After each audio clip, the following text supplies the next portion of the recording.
안녕하세요. 주식경제 유토피아 주토피아에 오신 것을 환영합니다. 자, 여러분 오늘 아주 좋은 소식이 있어서 제가 나스닥 분석 영상을 다시 올리게 됐습니다. 자, 이렇게 아주 굿뉴스가 나왔기 때문에 이 부분에 대해서 여러분들한테 이야기하도록 하고, 자, 오늘 이제 날씨는 현재 태풍이 지나가고 소강 상태를 여전히 보이고 있습니다. 자, 태풍이 지나가고 종종 비가 내리고 뭐 흐린 날씨가 이어질 것으로 보입니다. 태풍은 이제 지나간 거예요, 여러분. 자, 그럼 이제 우리가 기대할 수 있는 건 뭐예요? 자, 무지개 뜰 수 있겠죠. 조만간 무지개 뜰 수 있습니다. 만약에 특정적인 상황이 온다면 무지개가 뜰 수 있습니다. 그래서 여러분들은 굉장히 나스닥을 좀 긍정적으로 보셨으면 좋겠고, 오늘 영상은 뉴스와 국제유가, 나스닥 차트 분석을 통해 주시장을 전망하도록 할 거예요. 자, 새로 오신 구독자분들은 구독을 꼭 눌러주시길 바랍니다. 제가 지금 구독자가 뭐 한 800명대 후반 되는데 888이에요 지금. 근데 제가 또 888이 80만이 될 수도 있는 거잖아요. 그죠? 그러니까 여러분들 구독 누르란 말이야. 일단 누르고 봐. 누르고 나서 나중에 생각해요. 아시겠죠? 먼저 구독과 좋아요, 알림 설정 꼭 부탁드립니다. 자, 이란 최고 지도자 하마스의 전쟁 직접 개입 없겠다라고 통보를 했습니다. 자, 이 기사가 나왔습니다. 제가 어제 이런 말씀을 드린 적이 있어요. 제가 약간 얘기할 때마다 신기가 있는지 자꾸 이런 일들이 일어나서 좀 당황스럽긴 하는데, 이제 이란이 이제 쇼부를 쳐야 된다. 이거는 말만 할 게 아니라 12월에서 1월 안에는 적어 늦어도 뭔가를 해야 되는데, 액션을 보여야 되는데 아무것도 하지 않는다 했는데 액션을 제대로 보여줬습니다. 전쟁 직접 개입 않겠다고 통보했고, 게다가 이란이 얘기하는 걸로 봤을 때 하마스가 이야기 안 하고 쳤대요, 이스라엘을. 그래서 이란 측에서 뭐라 했대요.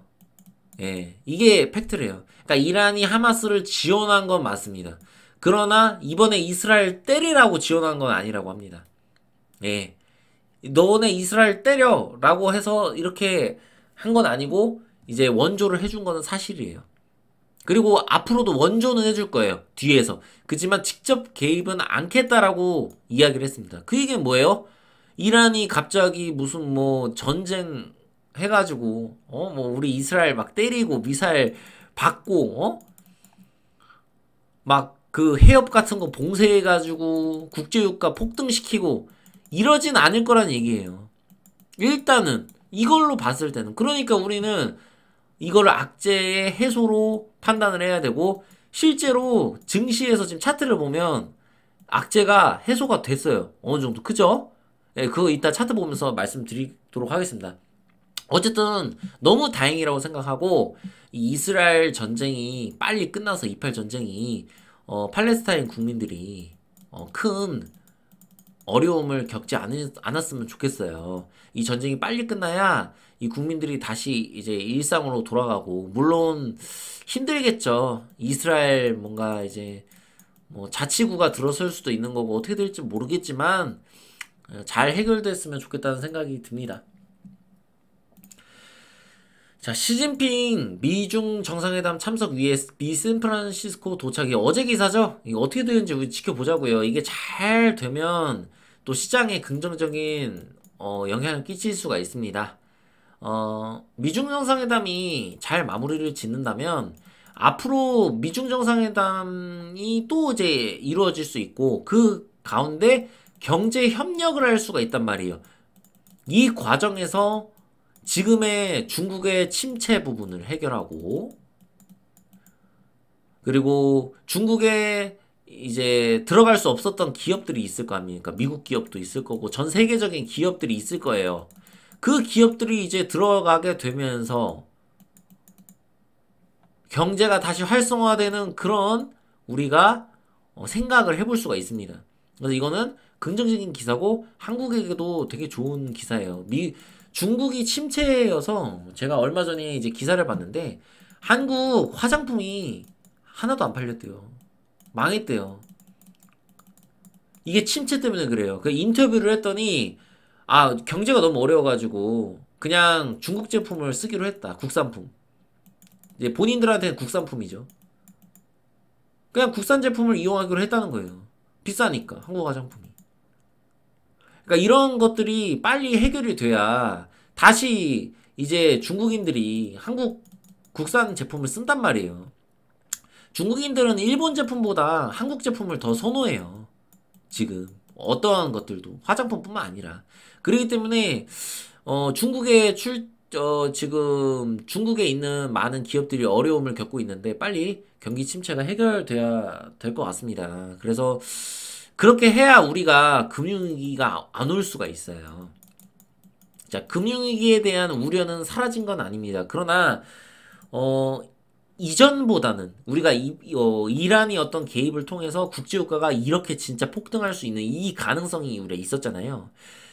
그 미래는 진짜 한국에게는 진짜 너무나 끔찍한 미래거든요. 그 미래가 일단 나오지 않았잖아요. 현재 기준으로서 나중에 어떻게 될지 모르지만 그러니까 이건 다행으로 생각해야 되는 겁니다. 그러나 이제 이게 뭐 그렇다고 해서 금융위기의 위험성이 없어졌느냐? 이건 아니라는 거죠. 자, 얘네가 이제 돈을 벌어야 되잖아요. 한국 기업들이. 그래야, 중국이, 어, 이제 좀 사주면서 우리나라 물품들을 중국 사람들이 우리나라가 이제 갚아야 될 거 아닙니까? 빚이 많잖아요. 우리 가계부채. 이거 갚아야 되잖아요. 돈 벌어가지고. 그죠? 이런 부분들이 있다는 거죠. 자, 연준이 금리 인상을 종료했답니다. 예, 사실일 수 있겠죠. 예, 그러나 언제든지 금리는 변동될 수 있습니다. 자, 내년 5월에 금리 인하를 예상하고 있다. 이거는 우리가 신경 쓰지 말자. 연준은 빨라도 24년 겨울에 생각을 할 겁니다. 지금 입장에서는. 아니면 2025년까지 갈 거예요. 자, 소비자 물가지수가 2%가 되는 것을 우리가 눈으로 확인을 해야 됩니다. 그래서 예를 들어서 2.5% 정도 됐어. 야, 근데 연준이 금리 인하를 하겠대. 이거 괜찮아. 근데 뭐 한 2.8%인데 갑자기 뭐 인하를 해. 그거는 뭔가 다른 물가 지표에 뭐 문제가 생긴 거예요. 갑자기 고용 지표가 심각하게 위축이 된다든지 침체가 오는 거죠. 아예 실업률이 갑자기 막 폭등을 해. 혹은 PC 소비자 개인 소비 지출에 대한 이 경제 지표인데요. 이 PC 지표 같은 경우도 갑자기 엄청 떨어져. 심하게. 너무 이건 심해라고 생각이 들면 연준이 인하를 할 수도 있는 거예요. 근데 이거는 사실 좋지가 않습니다. 이거에 대해서 제가 설명을 드리면 금리 인하를 하는 건 좋지만 무슨 문제가 있으면 안 된다는 거예요. 지난 80년 동안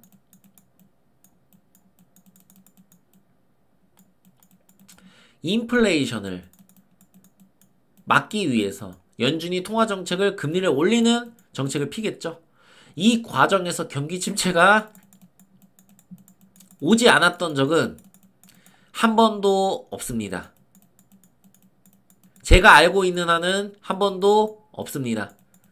그렇기 때문에 이번에 진짜 골디락스가 온다면 제가 저번에 한번 말씀드렸었잖아요. 진짜 파월 의장 진짜 그 노벨상 받는다고.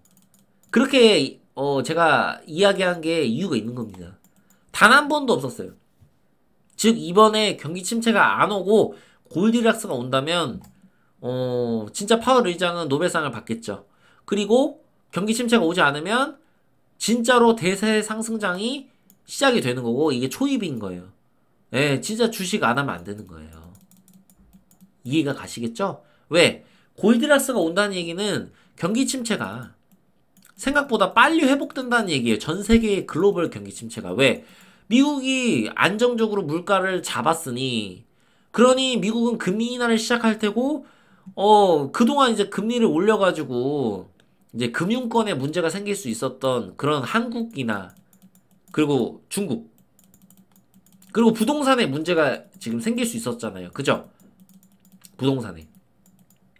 이 문제가 다 해결이 되겠죠. 그러면서 경기가 회복이 되겠죠. 골디락스가 온다는 이 가정이에요. 여러분들 여러분들 이거는 오해하시면 안 돼요. 무조건 이렇게 된다가 아니라 골디락스가 온다면 제가 반대로 팩트를 말씀드렸잖아. 80년 동안 단 한 번도 경기 침체가 안 왔던 적이 없어요. 그러니까 여러분들이 시장을 보실 때 항상 이 리스크, 경기 침체에 대한 리스크는 생각을 하자라고 말씀드리고 싶습니다. 그리고 한국 시장 같은 경우는 한국은 스태그플레이션이에요. 자, 요거는 뒤에서 설명드리겠습니다. 자, 이란 전쟁이 끝났는데 왜 스태그플레이션이죠? 아, 그러니까 이스라엘 뭐 이란이 개입 안 한다고 했는데 이렇게 생각하실 수 있잖아요. 자, 중동 혼란에도 사우디 러시아 원유 감산 기조 연말까지 유지한다. 여러분 보시면 알겠지만 네옴시티 비용 충당하려고 감산 유지 전망할 거예요. 자, 이건 이제 연말까지잖아요. 전쟁 비용 조달. 이게 연말이 아니라 이제 내년 2024년도에 원유 감산 계속될 것. 그리고 오히려 더 추가 감산할 것. 이런 기사들이 나올 수가 있습니다. 올 연말 안에. 그래서 이런 것들은 국제유가의 상승을 결국에 자극을 할 겁니다. 그래서 이 이유는 여러분들 뭐 제가 충분히 설명드리니까 아시죠? 자국의 이득을 위해서예요. 그리고 사우디가 쓸 수 있는 카드가 없죠? 자, 이팔 전쟁이 아무리 빨리 끝난다고 하더라도 여러분 갑자기 끝나진 않겠죠? 이란이 지원은 해줄 거란 말이에요. 직접 개입은 안 하겠지만. 그쵸? 지원을 아예 안 해주진 않죠.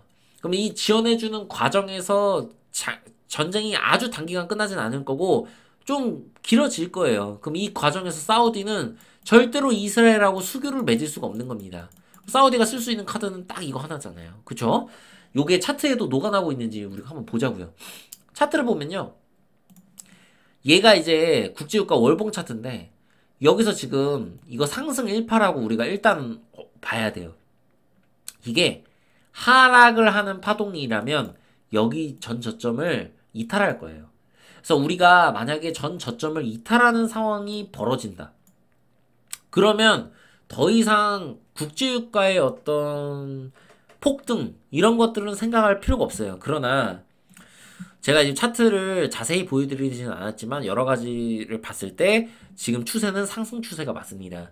그러니까 상승 여기서 지금 저항 부딪히고 상승 파동의 1파와 M파가 한 번 더 나올 수 있어요. 이 파동이 어디까지 가느냐 우리가 이걸 지켜봐야 되는데 결과적으로는 사우디의 어떤 원유 감산 문제, 러시아의 이런 부분들이 유가를 자극해서 좀 올릴 수는 있겠죠. 그러나 요 고점을 뚫는 게 쉽진 않을 거고 뚫더라도 이 고점을 뚫지는 못할 거라고 저는 보고 있습니다.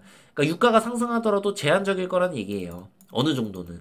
그러나 이 제한적인 상승조차 미국은 괜찮아. 미국은 어느 정도 괜찮아. 근데 대한민국은 치명적이에요. 그래서 한국의 증시가 지금 이란이 더 이상 개입을 하지 않겠다. 사실상 선언을 한 거하고 똑같아요. 그런 상황에서도 한국 증시는 빌빌대죠. 그게 한국의 스태그플레이션에 대한 그런 우려 때문에 그렇습니다. 이 스태그플레이션은 단순히 그런 디플레이션의 문제가 아니에요. 이거는 너무나 심각하고 또 경제 충격이 커요. 이런 과정에서 외국인이 과연 한국 주식을 사겠느냐는 거죠. 리스크가 있어요. 공매도 금지했잖아요. 아, 이거 오늘 이제 국장 이야기하는 시간이 아니니까 이거는 내일 이야기하도록 할게요. 너무 길어지니까 내일이나 모레 한번 얘기하도록 하고요. 너무 이제 길어지니까 이거는 나스닥 차트 보고 끝내도록 하겠습니다.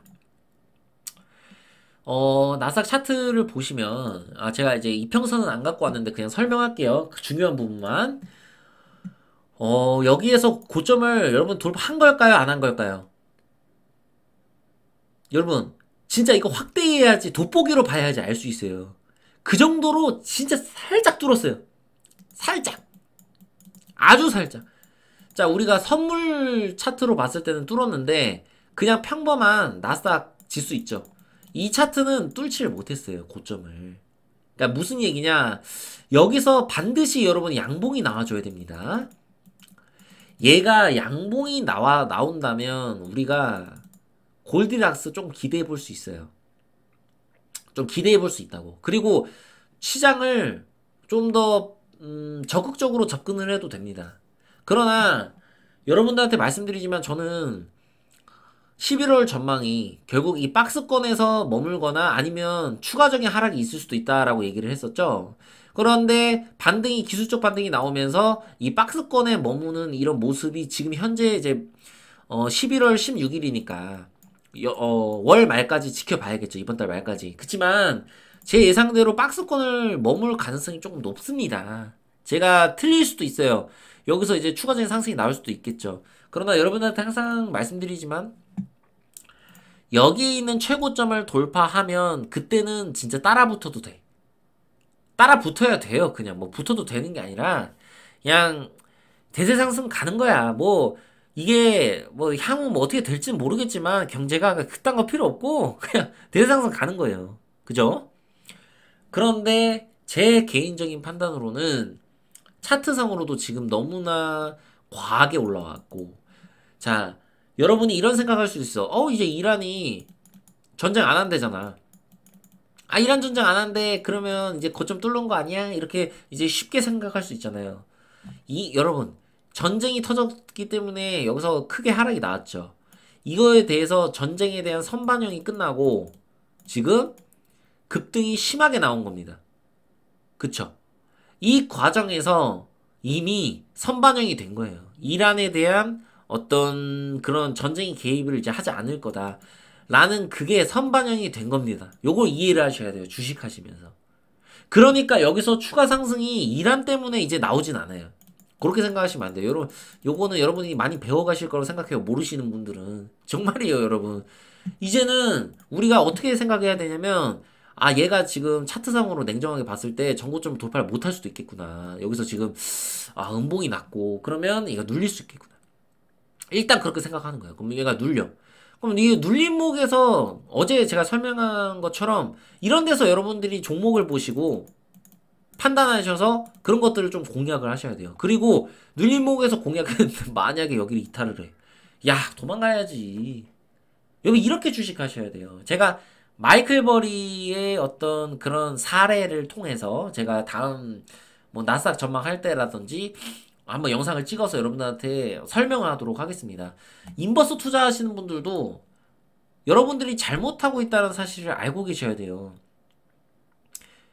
여기에서 공황이 올 거라 생각하고 투자하신 분들은 냉정하게 제가 설명을 드릴게요. 이게 이렇게 다시 갈 거라고 기대를 하잖아요. 갈지 안 갈지는 신도 몰라요. 근데 지금 차트로 봤을 때 가능성으로 우리가 봤을 때는요. 이 박스권을 장기간 유지할 가능성이 높습니다. 즉 쉽게 깨지 않을 겁니다. 그럼 여러분들은 매매를 어떻게 하시는 게 좋을까요? 이 박스권을 머물 거라고 생각하고 이렇게 눌림 자리에서 공략하고 튀었을 때 매도하는 이런 전략을 취하는 게 여러분들의 수익 내시는데 많은 도움이 될 겁니다. 그리고 리스크도 줄일 수 있어요. 이것까지 제가 말씀드려요. 제가 향후에 생각을 했는데 멤버십을 하게 되면 이건 이제 생각이고 확신은 아닙니다. 확정은 아니에요. 만약 멤버십을 하게 되면 이제 시황 전망은 무료로 이제 제공하는데 이거 좀 이해하실 수 있는 분들에게는 그냥 멤버십 후원해 주시는 분들한테는 따로 이런 식으로 해서 전략을 이제 제시를 하는 거지. 이렇게 해서 이렇게 하는 게 여러분들이 안전하게 투자를 할 수 있는 거고 또 수익을 낼 수 있는 가능성을 높이는 방법입니다. 이런 것들만 이제 조언을 하고 이렇게 하려고 지금 생각 중이에요. 어차피 이걸 이해하지 못하는 분들한테는 제가 백날 얘기해도 소용이 없어. 그냥 본인이 하고 싶은 대로 하거든. 그냥 어쩔 수 없어. 그냥 뭐 내가 전망을 해서 뭐 예를 들어서 여기서 인버스 하지 말라고 해도 할 사람은 하거든. 그잖아. 어떤 상황이 펼쳐질지 모르니까 여기서 인버스를 하면 안 되는 거잖아. 오히려 긍정적으로 생각하고 이 상황에서 반등이 나왔을 때 이것을 먹을 자리를 보고 공략을 하는 게 그게 더 확률이 높은 거거든. 근데 그걸 잘 모르더라고. 그래서 저 같은 경우는 그렇게 할까 지금 생각 중입니다. 어쨌든 중요한 거는 이제 대세상승으로 가느냐 이제 가지 않느냐 기로에 놓여 있는데 얘가 고점을 돌파하면 확률이 대세상승으로 갈 확률이 거의 한 70% 정도로 늘어나게 됩니다. 그러나 여기서 만약에 고점을 돌파하지 못하고 만약 밀리게 되고 여기서 조정을 받잖아요. 그러면 한 50% 정도로 돼요. 이런 상황이라고 여러분이 생각하시면 됩니다. 그러면 이란 전쟁이 끝났는데도 왜 50%일까? 그 이유는 여러분들이 생각하는 것보다 제가 앞서 말씀드린 거하고 똑같아요. 일단은 역사상 80년 동안 일단 경기 침체가 안 온 적이 없습니다. 이런 상황에서. 그래서 그래요. 그런데 이번이 예외일 수 있어요. 그래서 우리는 이 예외의 가능성을 생각하면서 시장을 바라봐야 되고, 그리고 경기 침체가 설사 오더라도요. 미국은 안 죽어요, 여러분들. 만약에 경기 침체가 오고 그 과정에서 미국 시장이 이제 여기서 무너질 수 있잖아요? 그러면 저는 그 부분이 기회가 될 거라고 생각합니다. 그러니까 여기를 이탈할 거라고 생각하지 않는 거예요, 저는. 냉정하게 말씀드리겠습니다. 오히려 지금 제가 만약에 미국의 경기 침체가 온다고 가정했을 때 여기서 내리고 이렇게 박스권 형태로 갈 거라고 생각해요. 만약에 그렇더라도. 이게 제 지금의 뷰지 이거는 이제 바뀔 수가 있어요. 어떤 상황이 펼쳐지냐에 따라서. 여러분들 그러니까 요건 참고만 하시길 바라고요. 한국 증시와 미국 증시를 조금 다른 방향성으로 우리가 바라보면서 지켜봤으면 좋겠어요. 한국 증시도 차트가 이렇게 돌아서야 돼요. 요렇게. 뭔가 추세로 돌아서는 그 움직임을 보여야 우리가 한국이 금융위기가 오지 않겠구나. 요렇게 조금 생각하면서 투자를 이렇게 할 수가 있습니다. 이런 부분들을 여러분들이 생각하시고 시장을 바라보시면 좋을 것 같습니다. 구독과 좋아요, 알림 설정 부탁드리고요. 주식경제 유토피아 주토피아였습니다. 감사합니다.